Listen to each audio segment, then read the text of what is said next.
बात अखिलेश यादव के छुटभैया वाले बयान पर सड़क पर निषाद पार्टी की मोर्चेबंदी की। आज निषाद पार्टी ने अखिलेश यादव के संजय निषाद को छुटभैया नेता कहने वाले बयान के विरोध में मार्च किया और मार्च में शामिल निषाद पार्टी के नेता सरवन निषाद ने कहा कि अखिलेश यादव को अपने बयान पर माफी मांगनी चाहिए।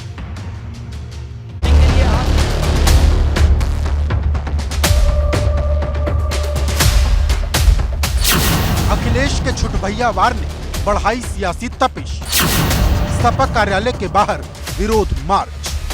अखिलेश यादव के छुटभैया वाले बयान पर निषाद पार्टी का पारा हाई है। अखिलेश के बयान से भड़की निषाद पार्टी ने न सिर्फ लखनऊ की सड़कों पर विरोध मार्च किया, बल्कि अखिलेश यादव को ऐसे शब्दों का प्रयोग न करने की नसीहत भी दी।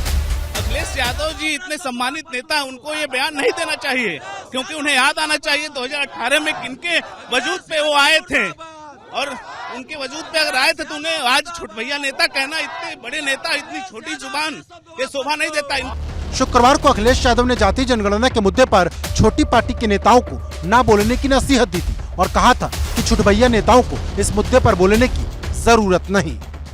अपनी पार्टी के जिनको कुछ नहीं दिया, इस पर मुख्यमंत्री क्या कहते हैं और देश के प्रधानमंत्री क्या कहते हैं, ये सबसे बड़ा सवाल है। छुटभैया नेताओं से इसका समस्या का समाधान नहीं होगा, ये छुटभैया नेता हैं।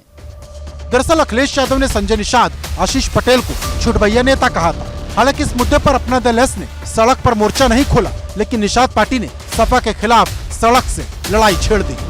जो छोटे शब्द का प्रयोग किया, छुटभैया नेता का प्रयोग किया, हम उसकी निंदा करते हैं। आदरणीय अखिलेश जी को ये बताना चाहते हैं, आदरणीय डॉक्टर संजय निषाद जी गरीब दबे हुए लोगों को नेता हैं और 2016 में पार्टी की स्थापना करके 16 सीटों पे चुनाव लड़े, 11 सीटों पे चुनाव जीते, 5 पे सेकंड रनर रहे और वो संघर्षों से पार्टी खड़ा किया है। वो आदरणीय अखिलेश जी जैसे विरासत का राजनीति नहीं किया है। हालांकि निषाद पार्टी के इस रुख पर जब अखिलेश यादव से सवाल पूछा गया तो उनका क्या कहना था, वो भी सुनिए। ये आपने कल छुटभैया नेता कह दिया, इसको लेकर निषाद पार्टी विरोध कर रही है। करते रहे विरोध। मतलब साफ है कि अखिलेश यादव अपने बयान से पीछे हटने वाले नहीं हैं, जबकि निषाद पार्टी सपा के खिलाफ बड़ी लड़ाई की संकेत दे रही। लखनऊ से अनुभव शुक्ला के साथ ब्यूरो रिपोर्ट, एबीपी गंगा। बात माफिया राज पर सीएम योगी की सदन प्रतिज्ञा की। दरअसल सदन की कार्यवाही की शुरुआत में ही अखिलेश यादव ने सदन में प्रयागराज में शुक्रवार को हुए डबल मर्डर का मुद्दा उठाया। सरकार की जीरो टॉलरेंस वाली नीति पर तंज कसा, जिसके जवाब में सीएम योगी ने माफिया अतीक अंसारी के समाजवादी पार्टी से सियासी रिश्तों की किताब खोलकर रख दी। सीएम योगी दो टूक शब्दों में बोलते हुए नजर आए कि जिस माफिया को सपा ने संरक्षण दिया उसे मिट्टी में मिलाने का काम करेंगे। शूटिंग हो रही हो, बम चल रहे हो, क्या कोई फिल्म की शूटिंग के लिए आप ही करवा रहे हैं? पार्टी के सहयोग से एमएलए बना था। माफिया राज पर योगी की सदन प्रतिज्ञा। इसी हाउस में कह रहा हूं, इस माफिया को मिट्टी में मिला देंगे। सरकार में बाहुबली के सपा कनेक्शन पर आर पार। वो समाजवादी पार्टी के द्वारा पोषित माफिया है और उसकी कमर को तोड़ने का काम हमारी सरकार ने किया है। आप बताइए किस पार्टी का सदस्य है? क्योंकि बहुजन समाज पार्टी से आपकी दोस्ती है, इसलिए बहुजन समाज पार्टी का नाम नहीं ले रहे आप। शुक्रवार को प्रयागराज के धूमनगंज थाना क्षेत्र में उमेश पाल की हत्या ने सियासत में तूफान ला दिया है। शूटिंग हो रही हो, बम चल रहे हो, क्या कोई फिल्म की शूटिंग के लिए आप ही करवा रहे हैं क्या? सुबह 11 बजे उत्तर प्रदेश विधानसभा की कार्यवाही शुरू हुई, जिसकी शुरुआत में ही नेता प्रतिपक्ष अखिलेश यादव ने राजूपाल हत्याकांड के गवाह उमेश पाल की हत्या का मुद्दा उठाया। योगी सरकार पर चुभने वाला वार किया। अखिलेश यादव ने कहा कि संगम नगरी में बम चल रहे, क्या यही सरकार की जीरो टॉलरेंस वाली नीति है? वहां पर इस तरीके से शूटिंग हो रही हो, दिन दहाड़े गोलियां चल रही हो, बम चल रहे हो, धुआं उड़ते हुए देख रहे हो, और मुख्य जो गवाह है उसकी हत्या हो जाए, अधिवक्ता की हत्या हो जाए, सुरक्षा जो कर्मी थे उनकी हत्या हो जाए, और आखिरकार पुलिस क्या कर रही है उत्तर प्रदेश में? आपके माध्यम से नेता सदन से ये चाहता हूं कि सबसे पहले आप जीरो टॉलरेंस से शुरू करें। हमें उम्मीद है कि आपका अगर जीरो टॉलरेंस है, शूटिंग हो रही हो, बम चल रहे हो, क्या कोई फिल्म की शूटिंग के लिए आप ही करवा रहे हैं क्या? अखिलेश यादव के इस प्रहार पर सीएम योगी ने तीखा पलटवार किया और सदन में उमेश पाल हत्याकांड में आरोपी माफिया अतीक अहमद और उसके परिवार के सपा से कनेक्शन का सियासी पन्ना खोल दिया। सीएम योगी ने सीधा आरोप लगाया कि सपा का हाथ अपराधियों के साथ, जिस पर अखिलेश भड़क गए। आप सारे अपराधियों को पालेंगे, उनको माल्यार्पण करेंगे और उसके बाद तमाशा बनाते हैं आप लोग। एक तरफ अपराधियों को प्रश्रय देंगे, उन्हें गले का हार बनाएंगे और दूसरी तरफ फिर दोषारोपण भी करेंगे। मैं उन्हीं पे आ रहा हूं, उन्हीं बातों पे चर्चा करने के लिए आ रहा हूं। हमारी पार्टी में आप बताइए किस पार्टी का सदस्य है, क्योंकि बहुजन समाज पार्टी से आपकी दोस्ती है, इसलिए बहुजन समाज पार्टी का नाम नहीं ले रहे आप। प्रयागराज की घटना पर सदन में छिड़ा संग्राम यहीं खत्म नहीं हुआ। अखिलेश यादव जैसे ही चेयर पर बैठे, सीएम योगी ने एक बार फिर सपा पर अपराधियों को पालने पोसने का आरोप लगा दिया। साथ ही साफ लफ्जों में कहा कि सरकार माफिया को मिट्टी में मिला देगी। जिस अतीक अहमद के खिलाफ पीड़ित परिवारों ने मुकदमा दर्ज कराया, उसके परिवार के खिलाफ, वो समाजवादी पार्टी के द्वारा पोषित माफिया है और उसकी कमर को तोड़ने का काम हमारी सरकार ने किया है। और फिर मैं कह देता हूं, इसी हाउस में कह रहा हूं, इस माफिया को मिट्टी में मिला देंगे। सरकार किसकी है? सरकार किसकी है? गफलत में हो, जितने माफिया हैं इनको मिट्टी में मिलाने का काम करेंगे। अपराधी आप क्या हैं? अपराधी आप क्या हैं? सीएम योगी के इस बयान पर सदन में खूब हंगामा हुआ। सपा के कई विधायक वेल में आ गए, काफी देर तक हंगामा करते रहे। हालांकि विधानसभा अध्यक्ष सतीश महाना के समझाने के बाद सपा के विधायक शांत हुए। समाजवादी पार्टी के विधायक बैठ गए। सीएम योगी ने फिर से बोलना शुरू किया तो उनके निशाने पर सपा थी, अखिलेश थे। और उधर सदन की कार्यवाही के बाद अखिलेश यादव ने ट्वीट कर प्रयागराज की घटना पर सीएम योगी को दोबारा निशाने पर लिया। अखिलेश ने लिखा, इलाहाबाद बम कांड में भाजपा सरकार कहीं ये बहाना न बनाए कि उत्तर प्रदेश में शूटिंग को बढ़ावा दिया जा रहा है। मतलब ये कि प्रयागराज की घटना ने कानून व्यवस्था के मुद्दे पर भाजपा और सपा के बीच टकराव बढ़ा दिया है। Bureau report, ABP Ganga. Prayagraj हत्याकांड पर सियासत तेज है। सत्ता पक्ष और विपक्ष में आरोप प्रत्यारोप की राजनीति आकार ले रही है। वहीं उमेश पाल और कांस्टेबल की मौत से प्रयागराज से आजमगढ़ तक मातम पसरा है। परिजनों का रो रो कर बुरा हाल है। आरोपियों पर कड़ी कार्रवाई की मांग की जा रही है। हालांकि पुलिस अब तक किसी भी आरोपी को गिरफ्तार नहीं कर पाई।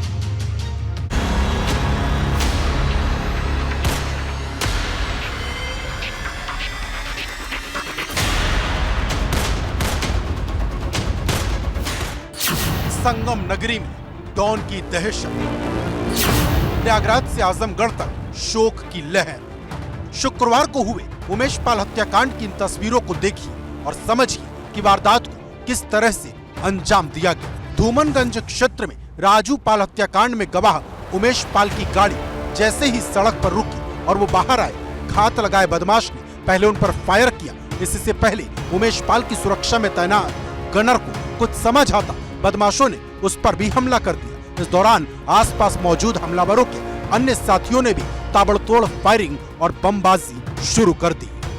सीसीटीवी फुटेज में दिखाई दे रहा है कि हमलावरों से बचने के लिए उमेश पाल गली के अंदर भागे। सुरक्षा में तैनात गनर भी पीछे भागा, लेकिन दोनों की जान नहीं बच सकी। इस घटना ने हर किसी को हिला कर रख दिया। सुरक्षा को लेकर कई सवाल खड़े कर दिए तो प्रयागराज से आजमगढ़ तक मातम छा गया। प्रयागराज के धूमनगंज क्षेत्र में पूरा दिन बाजार बंद रहा। वहीं उमेश पाल की मां का रो रो कर बुरा हाल है। इस बीच पोस्टमार्टम के बाद दारागंज घाट पर उमेश पाल के पार्थिव शरीर का अंतिम संस्कार किया गया। दोषियों को सजा मौत दें, उनको जितना मट्टी में मिलाना मिलाए, इसलिए उन्होंने मेरे बेटे को मारा है। लेकिन इसके साथ साथ मुझे मेरी बहू के लिए, बच्चों के लिए मुझे चाहिए। वहीं प्रयागराज हत्याकांड में शहीद हुए कांस्टेबल संदीप का परिवार मातम में डूबा है। कांस्टेबल संदीप की पत्नी का बुरा हाल है। संदीप के परिजनों ने दोषियों पर कड़ी कार्रवाई की मांग की है। प्रयागराज के चर्चित हत्याकांड में शहीद हुए पुलिस कांस्टेबल संदीप के परिवार के लोग हमारे साथ हैं इस वक्त, और पूरा परिवार आप समझ सकते हैं कि किस हालत से गुजर रहा होगा। उनके भाई हमारे साथ हैं, पिताजी हैं। सर थोड़ा सा आप भी आगे आ जाइए। क्या कभी कुछ बात होती थी, कुछ कहा था इन्होंने संदीप ने? नहीं सर, हमसे कुछ कहा हुआ नहीं था संदीप। कभी कुछ बताते थे कि जिसके साथ हम हैं उसके ऊपर हमला हो सकता है, खतरा हो सकता है? नहीं सर, ये सब कुछ नहीं बताते थे हमको। अब क्या चाहते हैं आप? सर हम यही चाहते हैं कि उन पूरे परिवार को मुआवजा मिले और एक सर नौकरी मिले। हत्याकांड में शामिल 7 हमलावरों समेत माफिया अतीक अहमद के परिवार के खिलाफ पुलिस ने केस दर्ज किया है। पुलिस ने आरोपियों की गिरफ्तारी के लिए 10 टीमों का गठन किया। इस बीच सवाल पुलिस पर भी उठ रहे हैं। पूछा जा रहा कि जब उमेश पाल को जान से मारने की धमकी मिल रही थी तो पुलिस ने कोई एक्शन क्यों नहीं लिया? प्रयागराज में कानून व्यवस्था को लेकर सपा ने प्रदर्शन किया। इस बीच ट्वीट कर बसपा अध्यक्ष मायावती ने कई सवाल उठाए। उन्होंने लिखा, प्रयागराज में राजूपाल हत्याकांड के मुख्य गवाह अधिवक्ता उमेश पाल और उनके गनर की दिन दहाड़े हत्या अति दुखद व अति निंदनीय। ये घटना यूपी सरकार की कानून व्यवस्था के दावों की पोल खोलती है। सरकार मामले को गंभीरता से लेते हुए इसकी उच्च स्तरीय जांच कराकर दोषियों को सख्त सजा दिलाए। फिलहाल पुलिस सीसीटीवी फुटेज के आधार पर आरोपियों की पहचान करने में जुटी है। साथ ही प्रयागराज को जोड़ने वाले रास्तों पर चेकिंग की जा रही है। प्रयागराज से मोहम्मद मोइन के साथ ब्यूरो रिपोर्ट, एबीपी गंगा। और अब बात अखिलेश यादव को सीएम योगी के मानस ज्ञान की। बजट सत्र के छठे दिन सीएम योगी ने राज्यपाल के अभिभाषण पर अपनी बात रखी। इस दौरान उन्होंने सपा को निशाने पर लिया। मानस संग्राम और जाति जनगणना के मुद्दे पर अखिलेश यादव पर चुभने वाला वार किया। सीएम योगी ने कहा कि सपा की मानसिकता ही जातिवादी है। ये सरकार कर क्या रही है? मानस संग्राम पर सदन में आर पार को और रामचरितमानस जिस प्रकार से कुछ लोगों ने फाड़ने का प्रयास। अखिलेश के शूद्र चैप्टर पर योगी का अंबेडकर वार। लड़कन को ताड़े रखियो, यानी उसकी देखभाल करते रहो। इसका मतलब उसका संरक्षण दो, उसको लालन पालन करके जो जिस लायक है उस लायक शिक्षित करो, प्रशिक्षित करो। इसका मतलब ये है। उत्तर प्रदेश विधानसभा के बजट सत्र के छठे दिन सीएम योगी ने राज्यपाल के अभिभाषण पर बोलना शुरू किया तो उनके निशाने पर समाजवादी पार्टी थी। मानस संग्राम, जाति जनगणना समेत तमाम वो सवाल थे जिन्हें लेकर बीते दिनों समाजवादी पार्टी कुछ ज्यादा ही मुखर दिखी है। समाज को एकजुट करने के लिए मध्यकाल के उस कालखंड में तुलसीदास जी ने पूरे समाज को एकजुट किया था रामलीलाओं के माध्यम से। और तुलसीदास जी ने उस समय कहा था, बोलो राजा रामचंद्र की। तुलसीदास जी की देन है। सीएम योगी ने रामचरितमानस की उस चौपाई का भी सदन में जिक्र किया जिस पर सपा के राष्ट्रीय महासचिव स्वामी प्रसाद मौर्य ने सवाल उठाए थे। सीएम योगी ने कहा, रामचरितमानस की चौपाई में ताड़ना का मतलब देखभाल से है, लेकिन सपा को ये समझ नहीं आता क्योंकि इसके लिए बुद्धि की जरूरत है। अगर इसको सरल भाषा में मैं कहूं कि विरासत में सत्ता तो मिल सकती है लेकिन बुद्धि नहीं मिल सकती। मुख्यमंत्री योगी आदित्यनाथ यही नहीं रुके, उन्होंने समाजवादी पार्टी के जाति जनगणना वाले मुद्दे पर भी करारा वार किया। सीएम योगी ने जाति जनगणना के मुद्दे को सपा की जातिवादी मानसिकता से जोड़ दिया। हम शौचालय देने की बात करते हैं, वो जाति की बात करते हैं। हम मकान देने की बात करते हैं, ये लोग जाति की बात करते हैं। हम रोजगार की बात करते हैं, ये जाति की बात करते हैं। हम एक अन्नदाता किसान के खेत में पानी पहुंचाने की बात करते हैं, ये लोग जाति की बात करते हैं। सीएम योगी के बयान अखिलेश यादव के लिए चुभने वाले थे। अखिलेश यादव ने तुरंत पलटवार करते हुए कहा कि सरकार जिस लिस्ट की बात कर रही उसे सभी सदस्यों को उपलब्ध कराया जाए। साथ ही ये भी कह गए कि सीएम योगी को देखना चाहिए उन्हें गुस्सा कितना आता है। जानकारी में आ जाए। फ्लोर में फ्लोर के सदन के फ्लोर पे ही हम इसको टेबल करेंगे। हो गया टेबल। अध्यक्ष महोदय, वो टेबल हो गया ना, आपने जो कहा पेपर नहीं चाहिए मुझे। मैं सूची चाहता हूं on the floor of house आ जाए, वो तो मुख्यमंत्री ने कहा वो टेबल की जानकारी में आ जाए। सदन में छिड़े वार पलटवार की इस जंग में सीएम योगी ने शिवपाल यादव को भी घसीट लिया। सीएम योगी ने कहा कि शिवपाल यादव के साथ सपा में जैसा व्यवहार हुआ उसे देख महाभारत की याद आती है। सपा में शिवपाल को बार बार छला गया है। अपने आखिर क्यों इतना उनका अपमान कर रहे थे, मुझे इसीलिए लगता है। देखिए मैं सही बता रहा हूं, मैं जब शिवपाल जी को देखता हूं, वो बेचारे सम विषम परिस्थितियों में जिस उसके साथ रहते हैं, उनको देखता हूं तो मुझे महाभारत का दृश्य याद आने लगता है। हालांकि इस दौरान अखिलेश यादव हंसते रहे, शिवपाल यादव भी मुस्कुराते रहे, जबकि इससे पहले सीएम योगी ने सदन में लड़के हैं गलती हो जाती है वाले बयान का जिक्र किया तो अखिलेश यादव भड़क गए, जिस पर सीएम योगी का भी पारा हाई हो गया। लड़के हैं गलती कर देते हैं, ऐसे भी बयान आए थे। ऐसे ही अन्य तमाम वक्तव्य उस समय आए थे। किसके गुरु हैं? यानी यह शिवनानंद गुरु किसके हैं? यह बड़ी आश्चर्यजनक स्थिति है। बजट सत्र के छठे दिन सीएम योगी ने न सिर्फ राज्यपाल के अभिभाषण पर अपनी बात रखी, बल्कि विपक्ष के हमलों पर तीखे पलटवार की, जिसमें कई बार सदन में टकराव की स्थिति बन गई। Bureau report, ABP Ganga.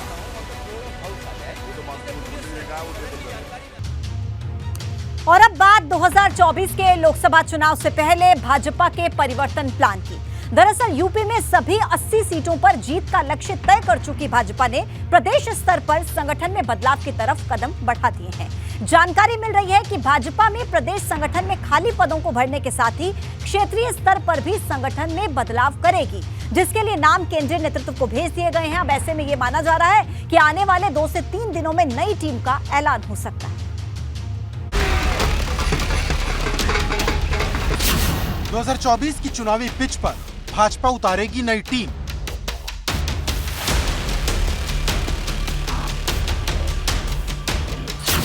Hat trick विजय के लिए भाजपा करेगी बदलाव।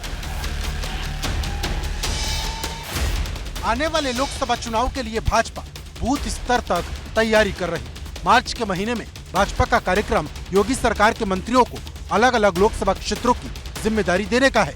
इस बीच खबर है कि भाजपा प्रदेश स्तर पर संगठन में बदलाव करने जा रही।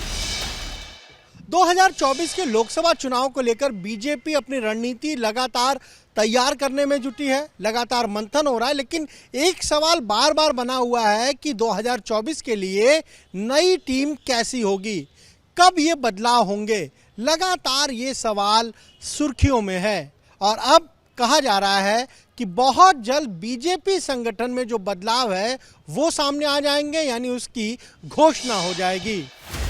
भाजपा का प्लान प्रदेश संगठन में ऊपरी लेवल पर खाली पदों को भरने के साथ क्षेत्रीय स्तर पर बदलाव का है। इसके साथ ही भाजपा अलग अलग मोर्चों में भी बदलाव कर सकती है। दरअसल भाजपा के प्रदेश संगठन में कुल 42 सदस्य होते हैं। इसमें उपाध्यक्ष के 18 पद, महामंत्री और संगठन महामंत्री के 8 पद, जबकि प्रदेश महामंत्री के 15 पद होते हैं। लेकिन अभी जो स्थिति हो उसके मुताबिक पार्टी के कई पदाधिकारी सरकार में शामिल हो चुके हैं। ऐसे में भाजपा को अपने एक व्यक्ति और एक पद के सिद्धांत के मुताबिक संगठन में नए चेहरों को जगह देनी होगी। प्रदेश उपाध्यक्ष लक्ष्मण आचार्य को राज्यपाल बनाया गया है। 2 महिला उपाध्यक्ष योगी सरकार में मंत्री हैं।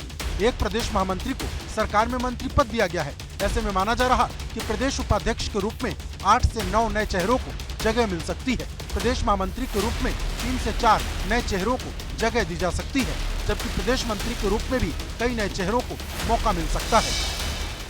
अभी अगर बात करें तो उत्तर प्रदेश में जो बीजेपी की प्रदेश टीम है उसमें तकरीबन 42 सदस्य हैं। प्रदेश अध्यक्ष को भी अगर जोड़ लें, महामंत्री संगठन को भी जोड़ लें, क्योंकि जो स्वरूप है उसमें प्रदेश महामंत्री होते हैं, प्रदेश उपाध्यक्ष होते हैं, प्रदेश मंत्री होते हैं।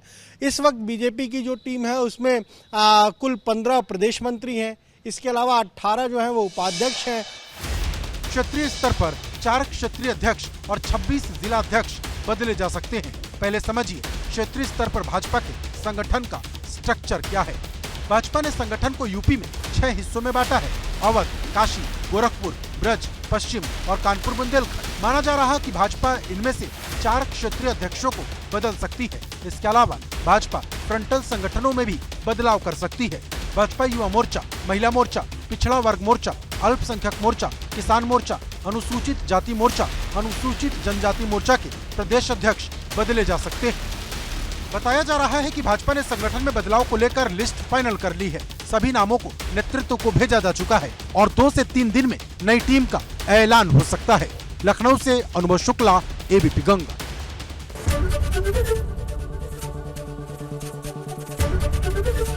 एबीपी गंगा, खबर आपकी, जुबान आपकी।